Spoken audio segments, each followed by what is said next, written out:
ہے کہ نہیں؟ زہیر صاحب بتائیے بھائی، جس مناسبت سے جو پروگرام ہو رہا ہے آپ شعر ان کے لیے لے کر کے آئیے.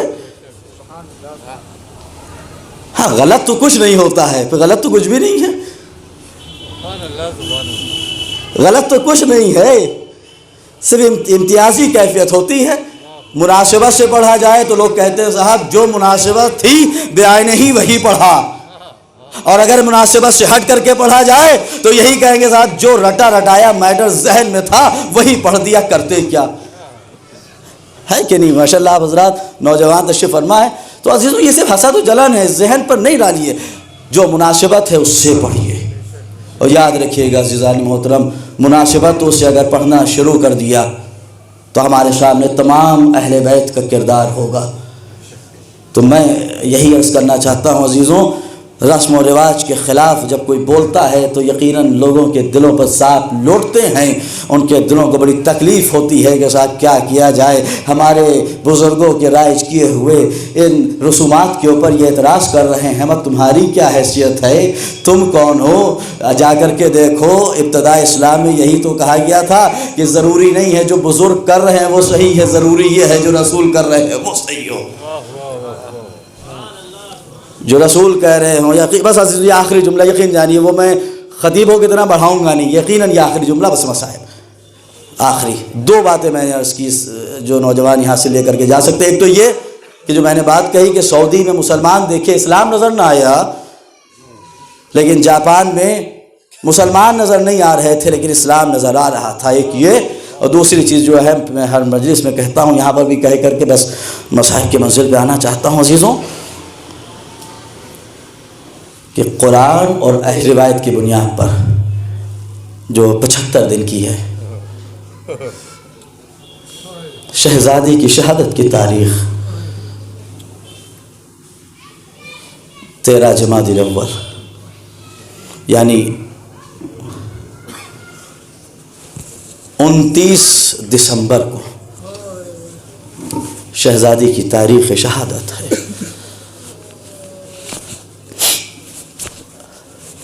یہ یقین جانیے کہ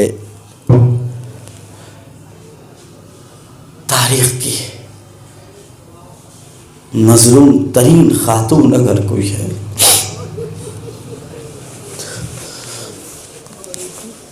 دیکھیں میں نے لفظ مظلوم کہا، آپ کی آواز بلند ہو گئی.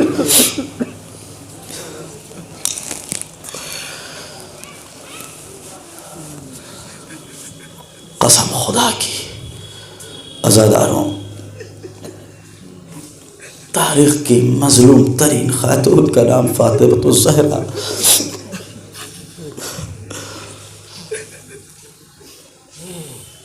کسی امام یا کسی خاتون یا کسی بی بی کی زبان سے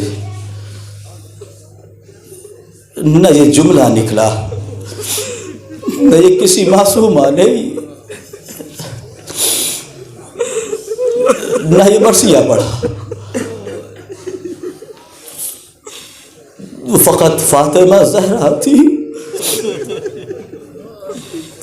عزاداروں، صبت علیہ مصائب والنہار،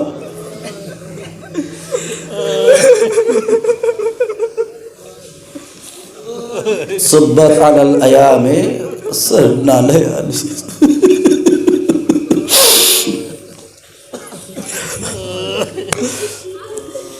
عزاداروں، اس کا مطلب یہ ہے کہ بی بی پر بہت ظلم ہوئے.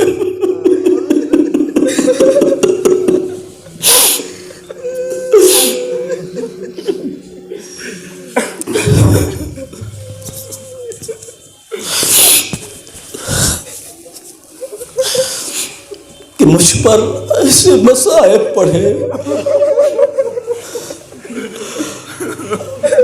کہ اگر وہ دنوں پر پڑھتے تو رات کی تاریکی میں تبدیل ہو جاتی. اللہ، شہزادی کیا مصائب تھے یہ آپ ہی جان سکتی ہے.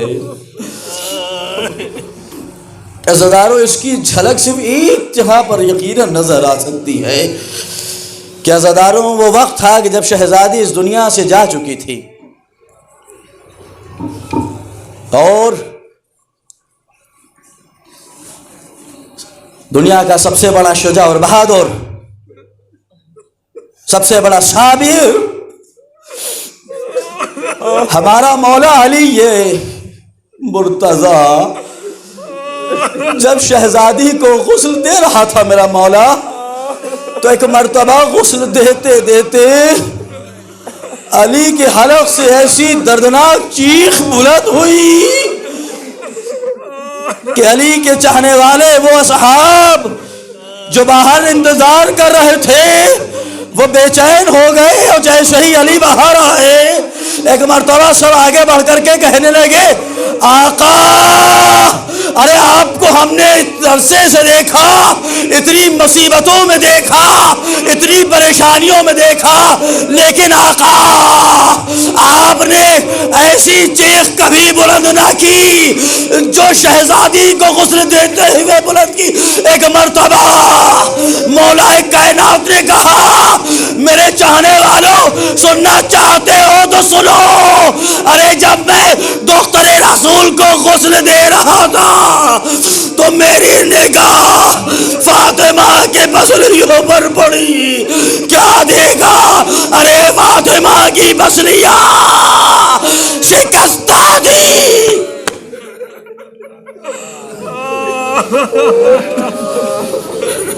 فاطمہ کی پسلیاں شکستہ تھی، کبھی ارے دختر رسول نے مجھ سے شکایت تک نہ کی۔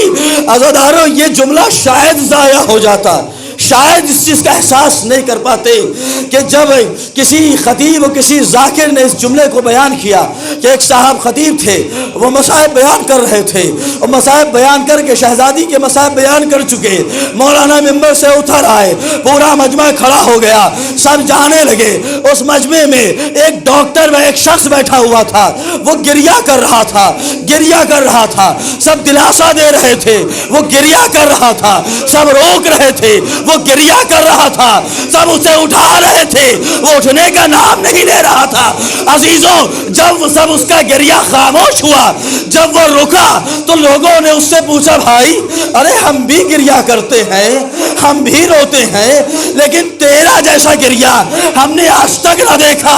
بھائی کون سا جملہ تھا جو تجھے اتنا سخت لگا کہ تو اتنی دیر تک گریہ کرتا رہا؟ اس نے کہا بھائی سننا چاہتے ہو تو سنو، ارے میں ہڈیوں کا ڈاکٹر ہوں، مجھے معلوم ہے کہ جب ہڈی ٹوٹتی ہے تو کیا عالم ہوتا ہے۔ ارے کسی کا ہاتھ کا کوئی بھی حصے کی ہڈی اگر ٹوٹ جائے تو وہ کچھ منٹ بھی برداشت نہیں کر سکتا۔ ارے فاطمہ کی اس مقام کی ہڈی کہ جہاں سے سانس کبھی جاتی ہے کبھی آتی ہے، ارے ایک دو گھنٹے نہیں بلکہ ہر سانس پر تکلیف ہوتی ہے۔ ارے فاطمہ کی پسلیاں ٹوٹی تھی، 90 دن تک نہیں معلوم کہ فاطمہ نے کیسے برداشت کیا۔ ہائے شہزادی، جزاکم اللہ جزاکم اللہ، بس ہم گریہ کر رہے ہیں۔ خدا ان آوازوں پر برکت نازل کرے، ان آوازوں پر رحمت نازل کرے۔ آپ کے آنکھوں سے آنسو جاری ہو گئے، بس آخری جملے زحمت کو تمام کروں گا۔ آپ لوگ اٹھیں گے تو آنکھوں میں آنسو رہیں گے، گریہ کرتے ہوئے اٹھیں گے۔ عزادارو ارے وہ آخری رخصت تھی کہ جب فاطمہ کا جنازہ تیار ہو چکا ہے، غسل دیا جا چکا ہے، کفن پہنایا جا چکا ہے، جنازے کو مزین کر کے درمیان خانہ رکھا جا چکا ہے، ایک مرتبہ مولا کائنات علی ابن ابی طالب کی آواز بلند ہوئی، حسن میرے بچوں اماں کو خدا حافظ کرو، وقت ہو چکا ہے۔ آزادارو اب تاریخ لکھتی ہے، ایک ایک بیٹا اٹھا، ایک ایک بچہ اٹھا، امام حسن آگے بڑھے، اماں خدا حافظ،